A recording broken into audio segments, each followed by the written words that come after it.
Ready for a change?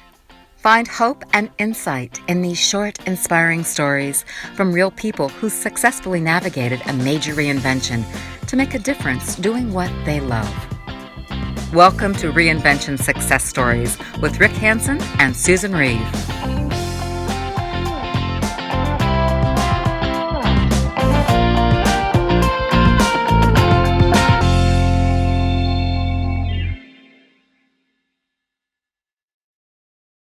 Welcome to another episode of Reinvention Success Stories. Sometimes we have the idea that we have to have it all together in order to create a new chapter in our lives. Today's guest, Mary Campbell, reminds us that discontent is a potent starting point in discovering our gifts, talents, and skills, creating a new chapter of service and happiness. Here's Mary's story. Hi, Mary. Thanks for being here with us today. I am so delighted to be asked. Thank you. And we are eager to hear your reinvention story. So we're interested in what ignited it, how did it unfold, and where has it taken you? Well, I guess I need to start by saying I was the perfect good girl. I grew up knowing exactly how to please everybody else, how to do it just right. I was really afraid to make mistakes. I did everything just right. It got good grades. I went to college. I married a really nice guy. I sort of chose the safe path, the path I knew how. I chose to be a music teacher and not a voice performer. It was a much safer path. I loved children. Eventually I had children, and I lived a pretty safe, delightful life. But there came a time, I would say I was in my late 30s, where things started to not sync up very well. And the marriage was struggling, and I felt like I had stopped teaching most of my classes, and then I started up a little bit as my youngest son got a little older. And I just felt like I wasn't bringing enough of myself. It felt like I was in this little box, looking really good, having a very nice marriage, but I wasn't happy. And that kept niggling at me and really bothering me. And I felt like I couldn't bring who I was, all of who I was, because I was so afraid to be anything except sort of this perfect person. What ignited the reinvention? Right.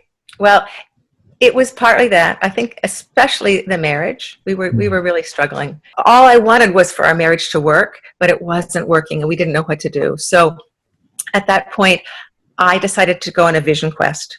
And I went to Utah for 10 days. I'd never left my family. I had 3 children. My youngest was in first grade. And I went to this vision quest, not knowing what I needed to find. But I was alone in a fast for 4 days and 3 nights by myself. And I felt safer than I'd ever felt. And that was interesting to me, that it didn't have to do with the cougars that were over the mountain. It had more to do with other people and my fear of that. At the end of the vision quest, I realized that what I wanted most was to help women. I felt like it was a women thing. Help women say yes and say no. And that, of course, was my challenge. So I came back. We took a Tantra course 2 months later. I had never explored that at all. It was a huge opening for me, and then I ran away because it was terrifying, and I wanted to keep myself safe. But when a crack starts, the light comes in, and you just keep growing and exploring and finding the next step and the next step. So I came back and started to think of how I could help women say yes and say no. And really what it came to was, well, other women must know. Other women must have found out. So I created a conference, and I'd never done anything like this. I was a good music teacher and mom. I was a soccer mom. But I lived in this great community. I lived in Western Massachusetts, and I knew people who were at the college, and they said, sure, you can do it here. So I had 5 women talk about how they found their voice. And that was powerful for me because I think I still hadn't found mine. And then the next year I did another conference, and then I started to gather women in circles at my house. So once a month we had these circles. the great thing was that I didn't have to talk much because everybody else was talking. I could create the structure, but I was really afraid of coming out into the forefront. So what happened was that I decided I needed to be even more, I needed to bring more of myself. And so I created something called Divining Beauty, which is actually my company name.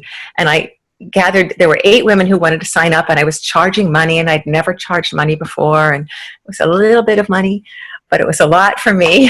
Mm-hmm. And I had these 8 women, and I sort of had a panic attack because I was terrified to even talk or deliver what I wanted to share, even to those people.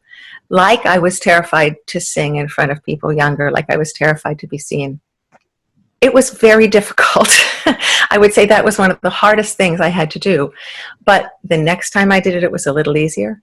And the next time I did it, it was easier.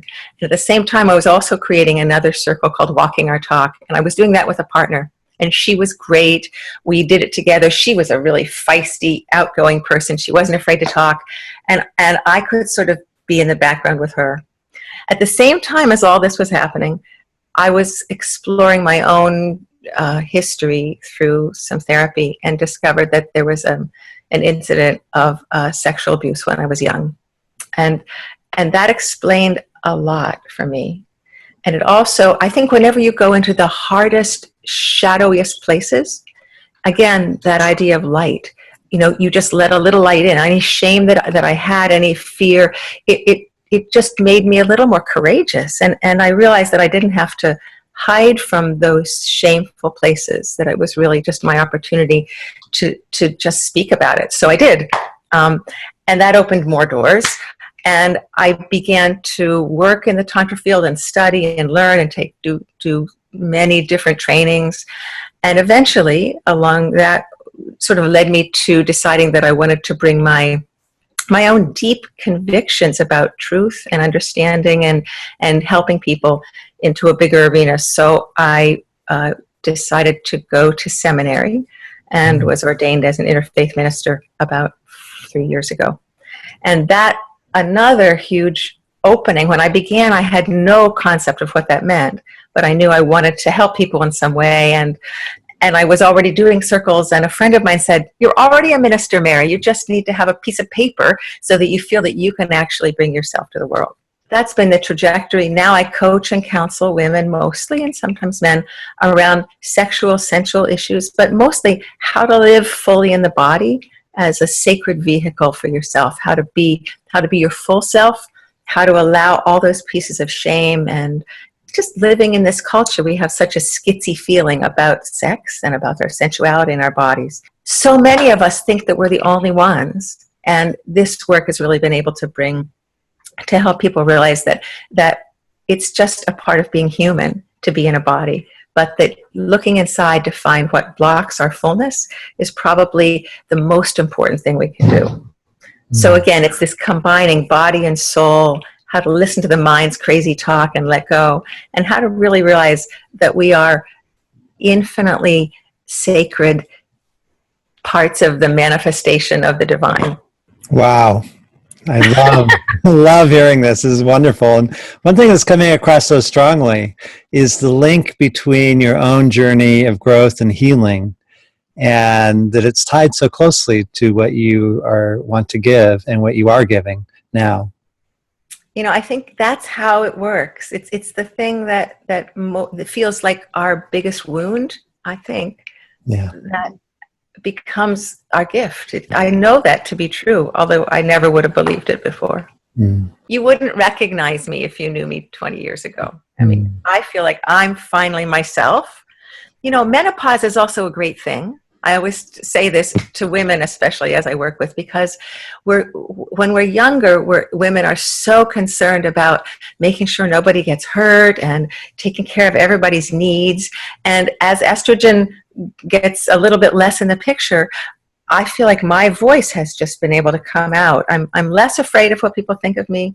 It doesn't serve anything anyway. And more knowing that I'm needed, that my message is needed, that what I bring to the world is needed, that's the most essential part of what I can do. It's less about me and it's more about really what I want to finish in this lifetime. We know this continues to unfold. But one of the times when you're just so glad, one of the times when you just feel like, thank you.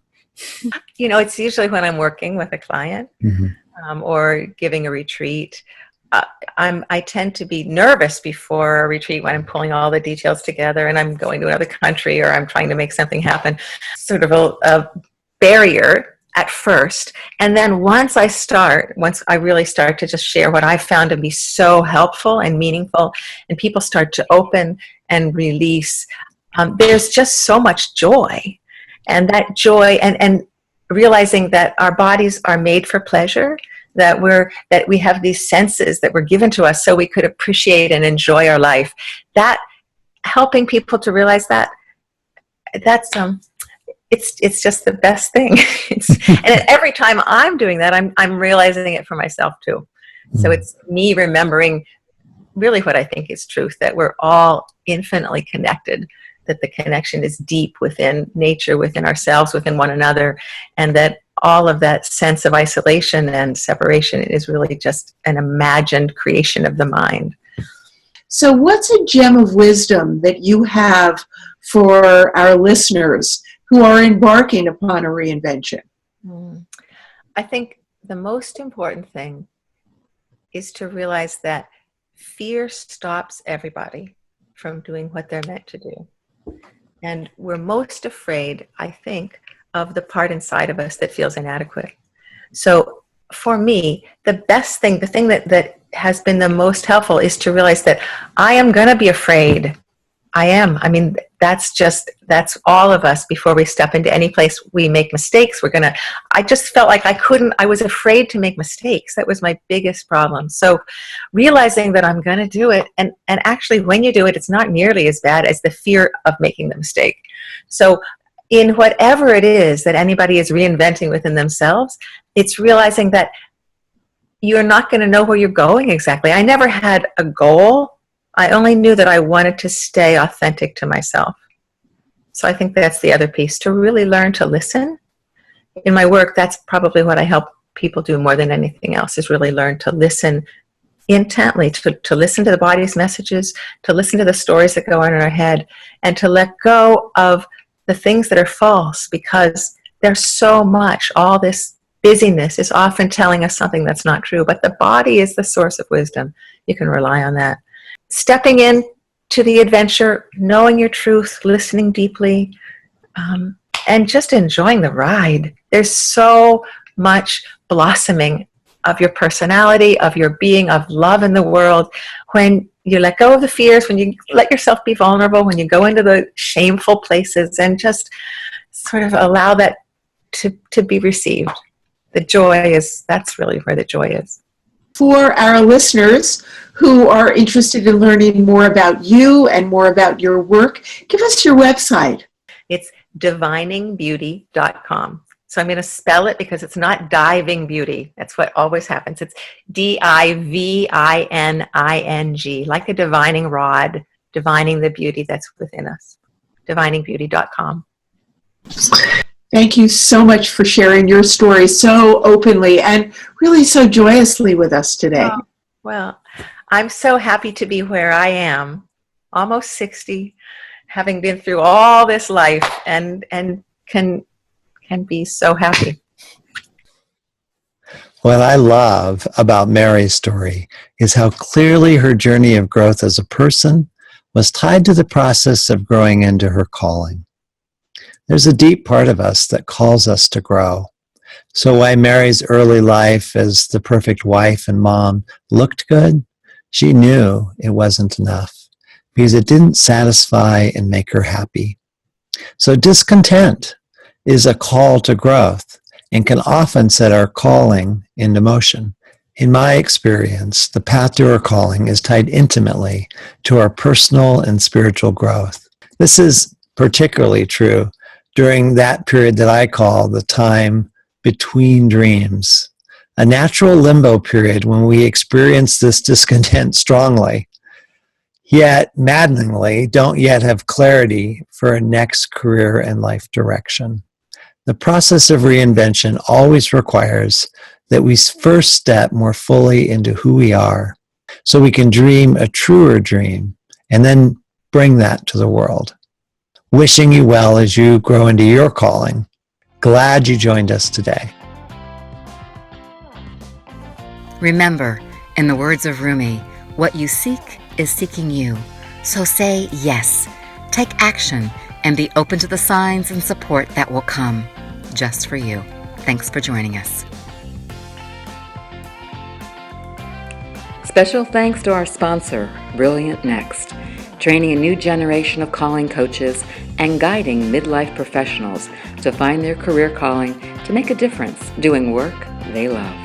Find out more at www.brilliantnext.com. See show notes from today's episode and listen to more success stories at reinventionsuccessstories.com.